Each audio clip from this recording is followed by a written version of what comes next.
Assalamu alaikum. Assalamu alaikum, everyone. Welcome to another episode of Qyssa. This is a special one, shot in Canada. Three amazing women are going to be talking about their art journeys from connection to healing. This episode is powered by and supported by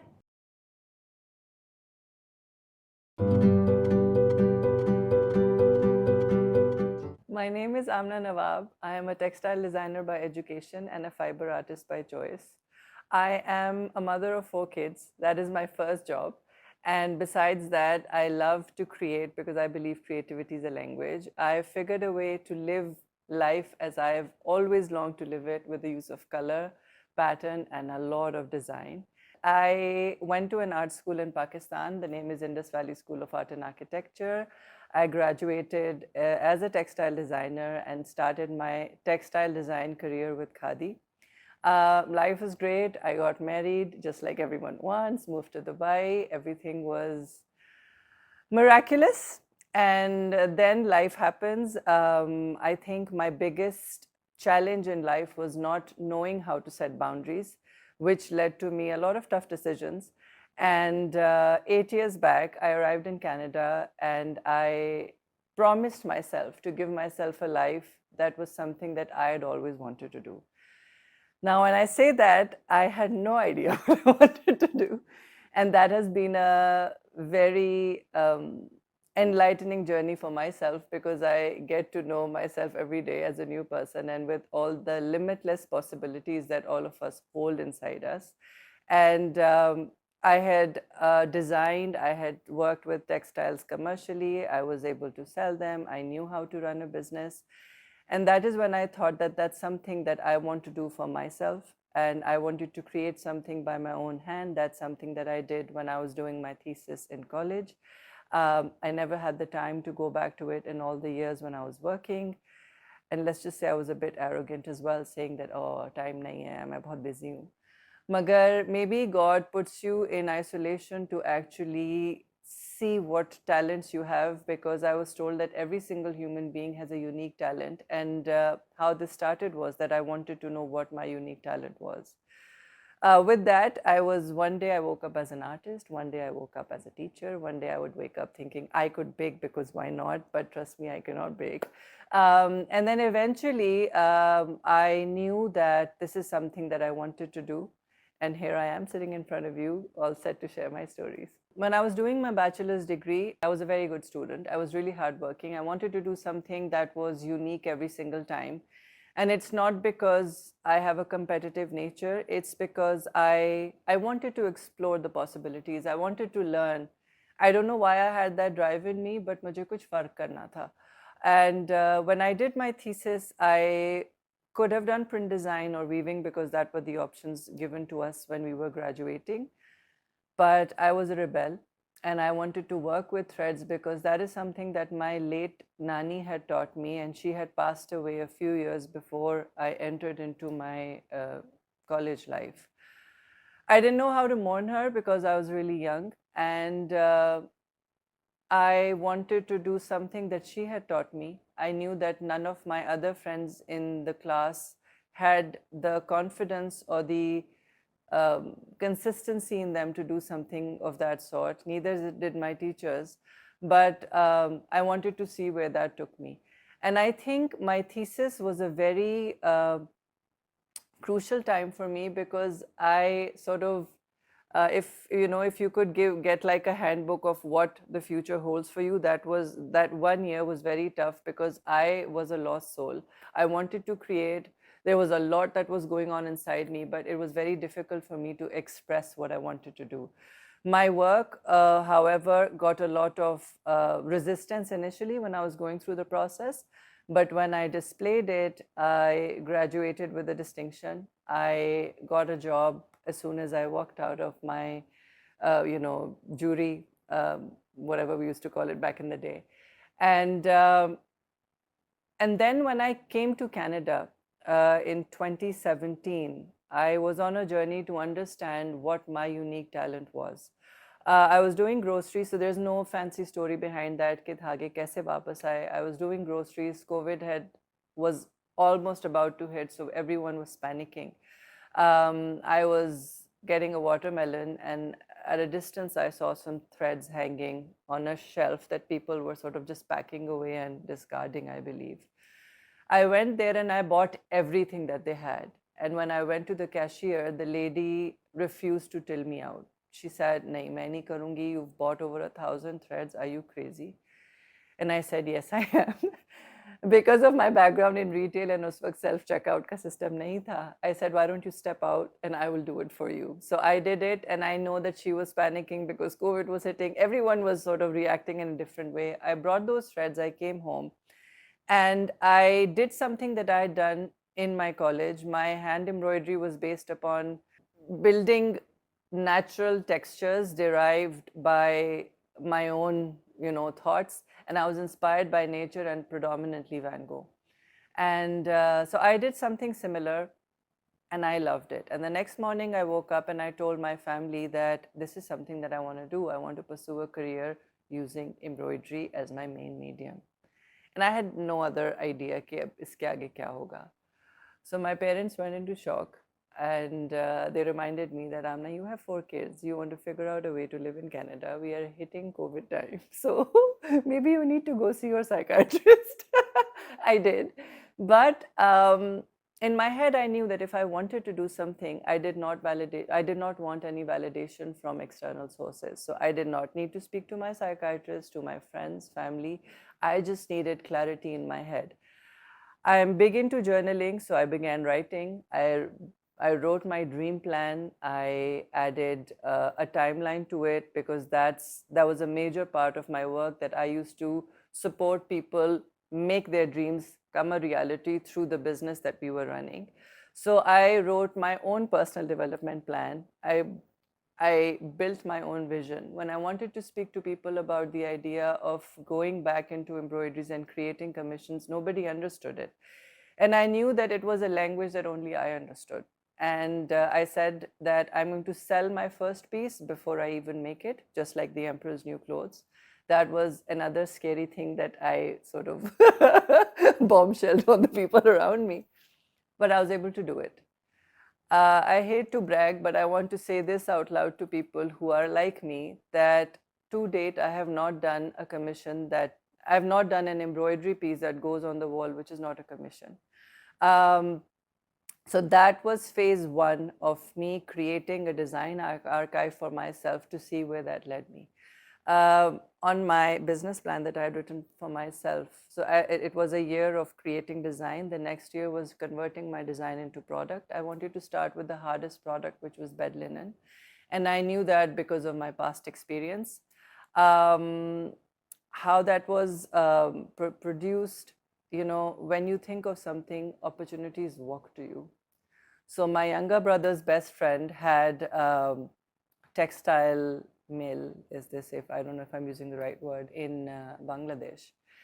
And he was visiting, I met him, and he's like, "Yes, this can happen." And my first collection was created in Bangladesh, sent to Canada.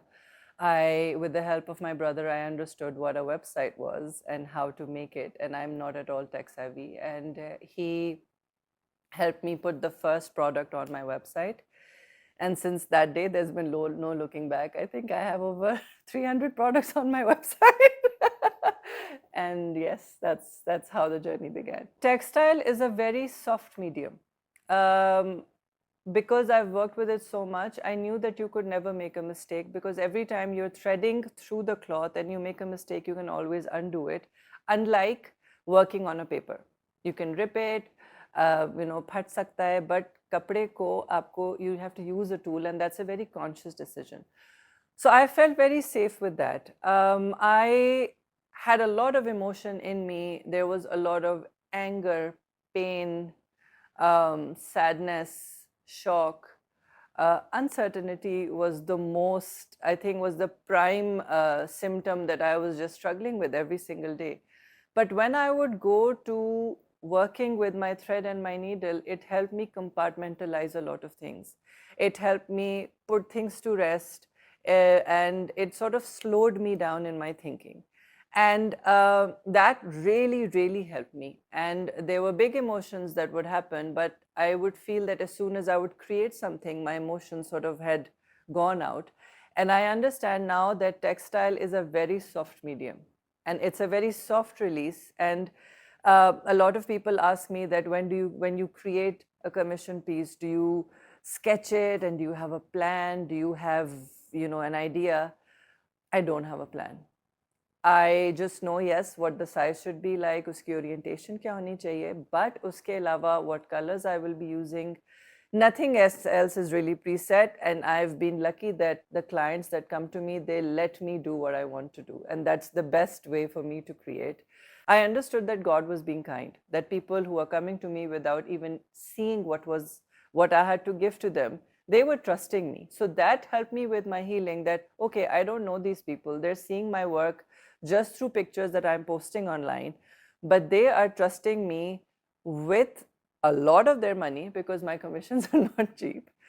And I want to bring that in, because every time an artist puts something out, we never charge ourselves as we should. I mean, we never acknowledge that this is the value of our work, and we're always underselling. And that's something that my father said to me. Yes, when I said, "Ke haan mujhe ye karna hai," he was like, "Okay, then don't undersell.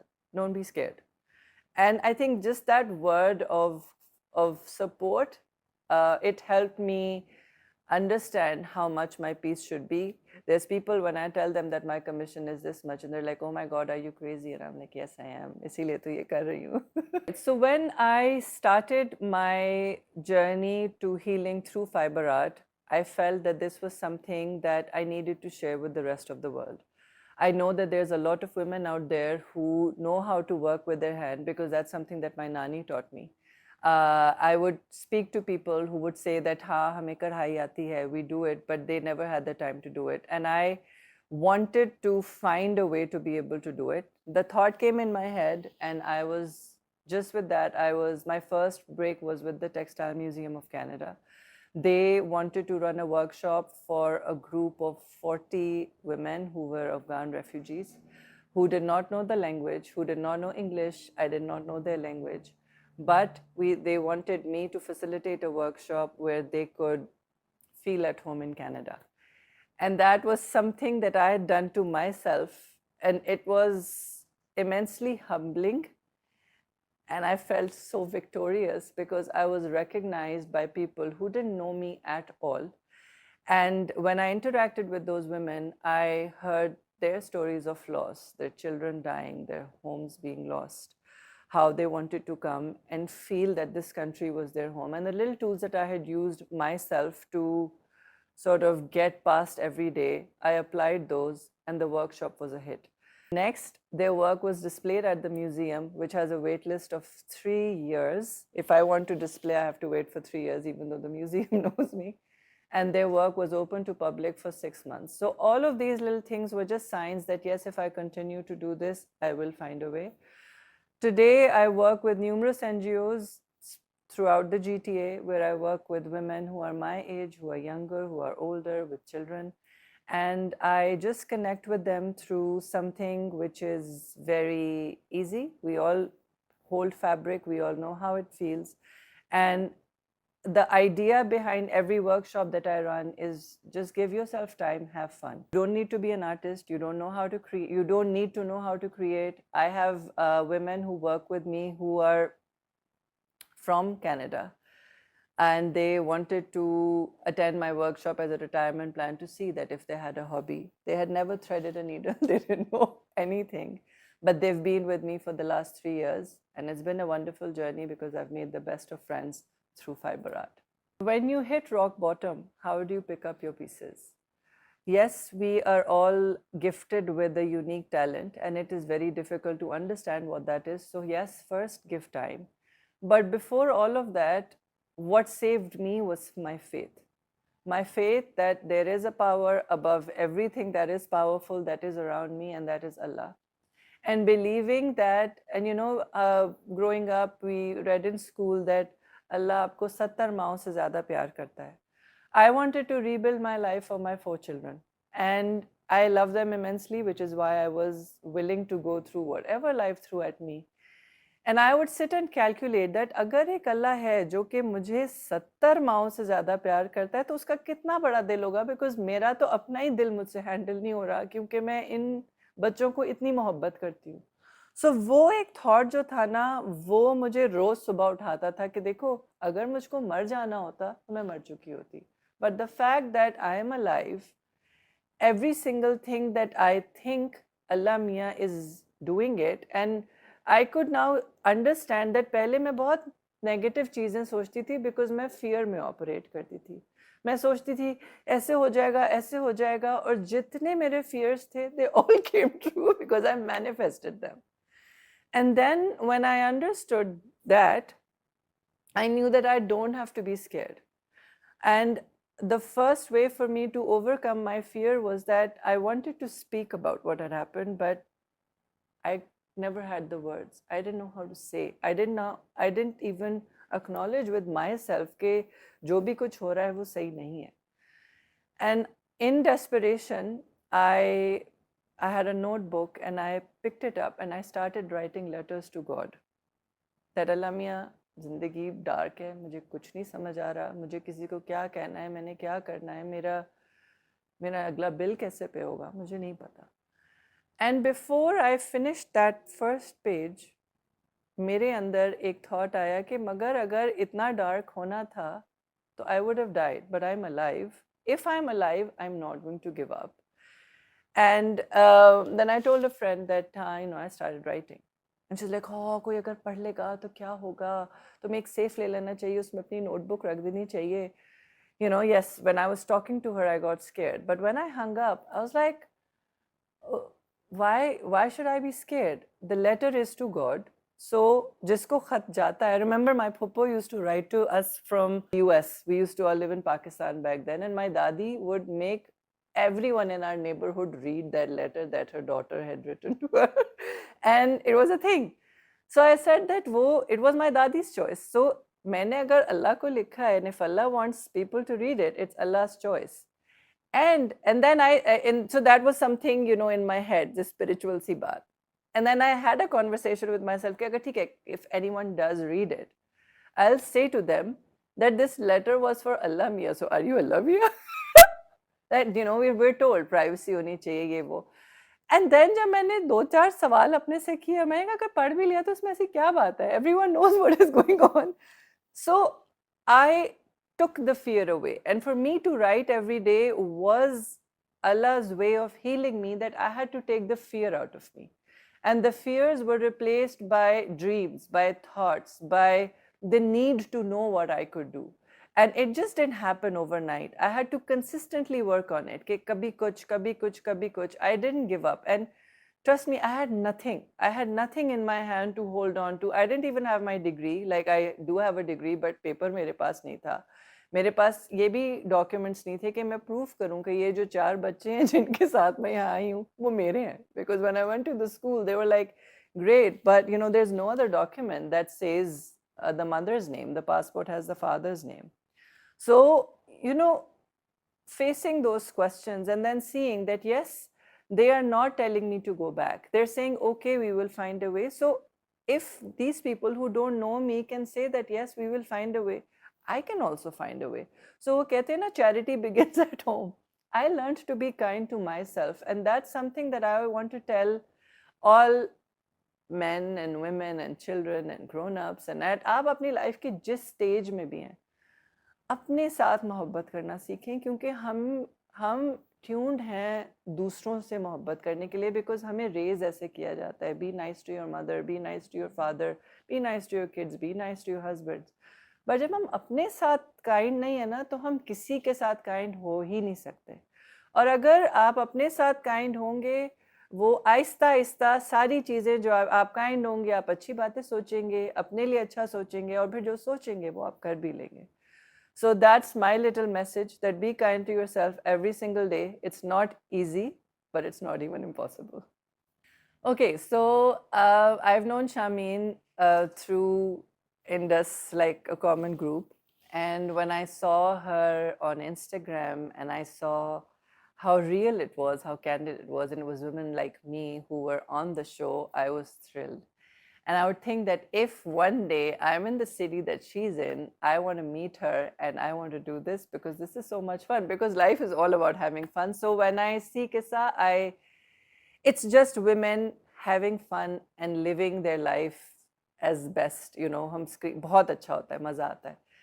And it is, again, I thought of it, and Shameen is sitting in my living room. This is happening in my house. I am in Canada and she flew all the way from there. We messaged, we met, and this is happening. So this is a sign that anything that I think of or dream of does come true. I would love to see Qyssa on a grander platform. I would love to see Shameen and Sabah flying all over the world doing this show just as they want to, meeting the awesome humans all over the world. Because I think, to me, hearing people talk is storytelling. Storytelling has healed me because everything that I create has a name and a story. I love hearing people talk. I've gathered a lot of strength through other people's stories, and hoping that if the show travels wherever they desire to, it'll just bring people closer together and give them a chance to live life as they want to.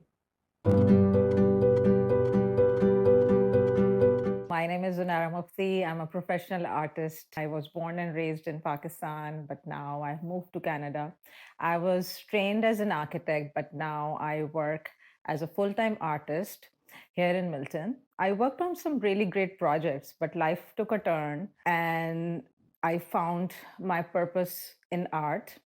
It healed me in different ways. Now I have my own studio here in Milton, Design Studio, where I not only create my own paintings and art, but I also opened up for the community and I host paint events. I give workshops to children of all ages and adults. So it didn't even just brought therapy to me and comfort to me, but I try and give it to the community as well. So in my paintings and in my art, I take inspiration from the stories from back home that surrounded me, from my own heritage and the roots that I belong to. So I feel comfort. And when people relate to those stories, it brings me closer to my own self. And I feel that through this art and through painting, I have found a purpose of my life. Architecture has been like part of my journey. Like still, I love to create architectural buildings, the heritage that we have from back home, from the Islamic world. So I have created a really beautiful painting of Empress Market, and people who are from Karachi, they know what landmark that is and how significant it is for us. So I love creating architectural pieces. So I give it my own style. And I love doing that. Through these workshops, I connect to the community. Like I have been connected to really amazing people through these art workshops. It just doesn't bring healing to me, it heals other people, and it sparks conversation about their own issues. It creates a dialogue. They connect with each other, they relate to the art. We talk about different issues like the issue of Palestine. We talk about resilience, and we talk about how we can leave an impact through art. So I found my purpose through the art of creation. I also work at the First Ontario Art Center as an art instructor. It fulfills me. I get like excellent exposure to a town facility, and it helps me get financial independence as well. I'm able to sustain my own studio, and I not only do art workshops, I have been part of many art exhibitions where I come across many different artists, and we connect through art, and we relate to each other, we inspire each other. And through these art workshops that I do, like I have been able to empower other women, learn the skill, and start creating their own art. Once I went to an art exhibition, my work was displayed there. And it was really fulfilling to know. So when I go out, a lot of people know me through my art. So art has given me recognition. It has given me so much of respect. So a lady came up to me and she told me, okay, do you remember me? And I said that no, I'm so sorry, but like I meet a lot of people through these workshops. So she said that a few years ago she took my workshop and now she's able to create her own paintings, and she is exhibiting with me in the same exhibition. She said that when she took those classes with me, she never stopped painting. And with all that experience and energy that she got from the art, now she's able to stand with me at an art exhibition. So that's something that is really fulfilling. And I feel that that's a purpose that I have achieved. Allah Mia has been really kind on me. So I came across some of really amazing people. I got the chance of working with Initiative Canada. So I'm part of the team, and we help marginalized communities and single women to be financial independence and support their families. So we help them. We are providing groceries to different families who are struggling financially. So for me, giving through art and in different capacities, it gives me strength. It gives me a purpose of living.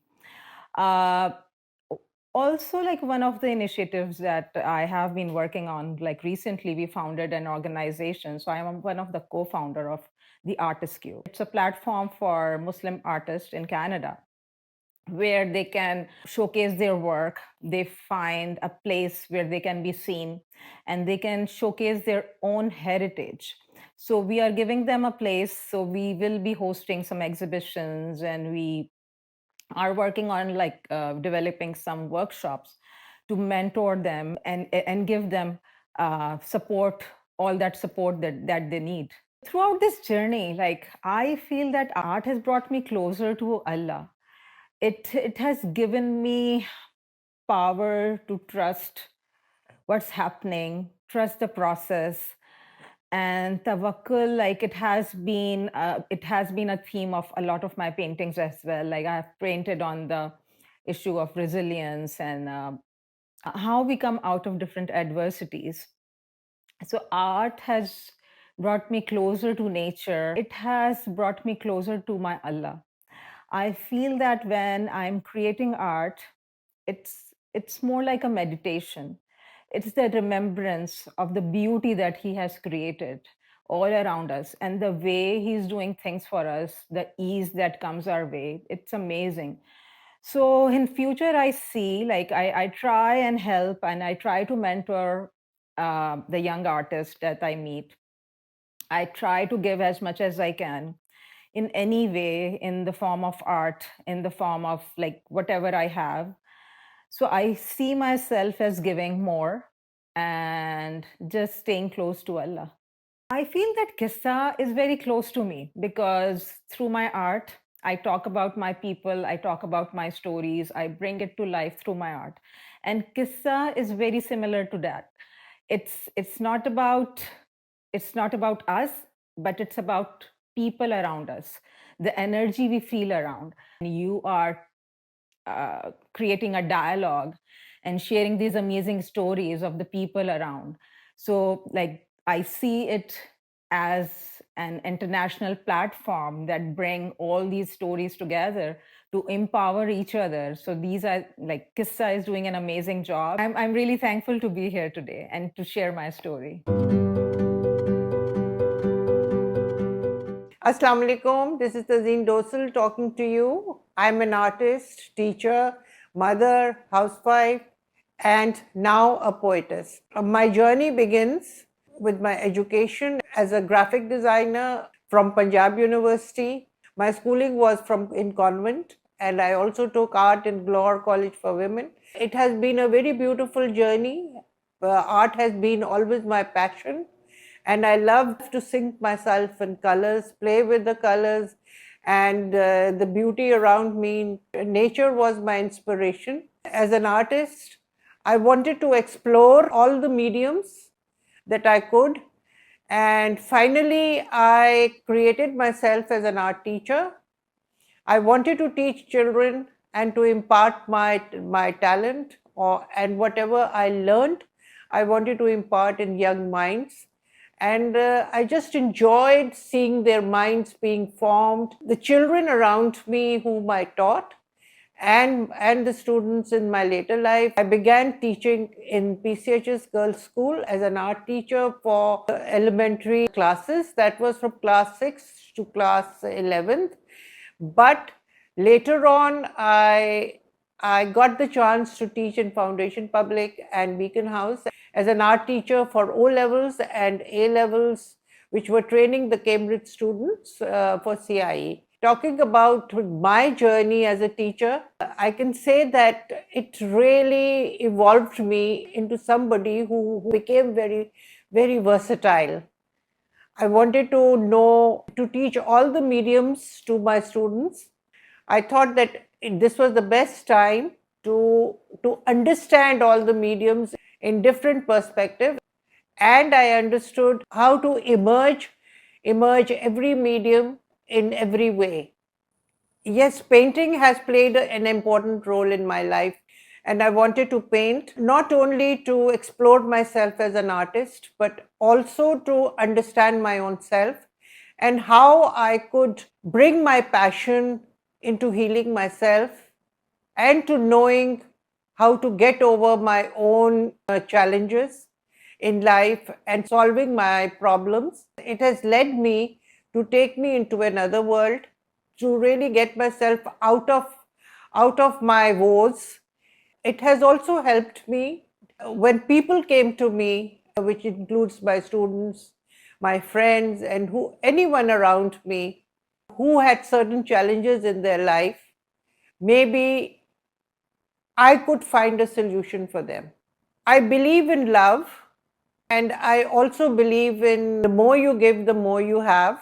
This is always my internal passion and my internal drive to help others and to share what I have. When I can share something, it doesn't really mean that the money I have that I should share. It means the charity of time. When I was imparting my knowledge, I created students into artists. Also, I thought that if I was helping others, I will motivate others to help me to help others. That is where I motivated people to give their time, to give what they earned to the society, because we owe a lot to society. This is something that we do it in form of love, in form of smiles, in form of whatever we have. We should share.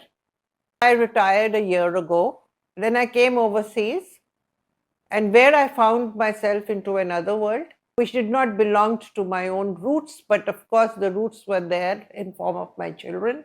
When I saw myself around, I felt it was a change of pictures, it was a change of scenery, it was a change of environments, and the freshness of nature brought me to a world where I think I wanted to say something. And of course, I had the love for my Urdu language.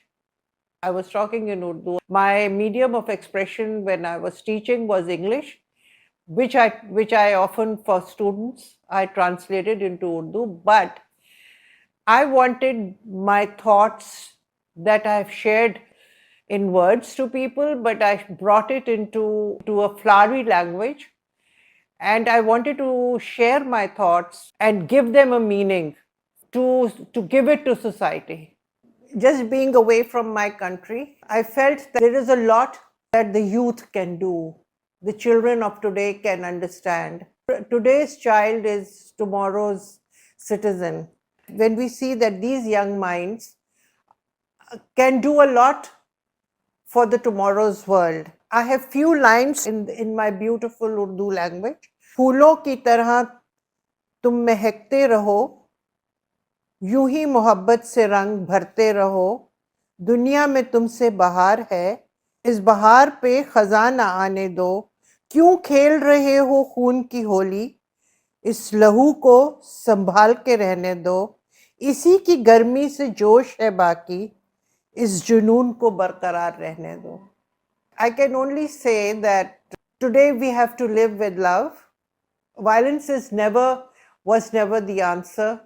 When we talk, we have to be in a better frame of mind.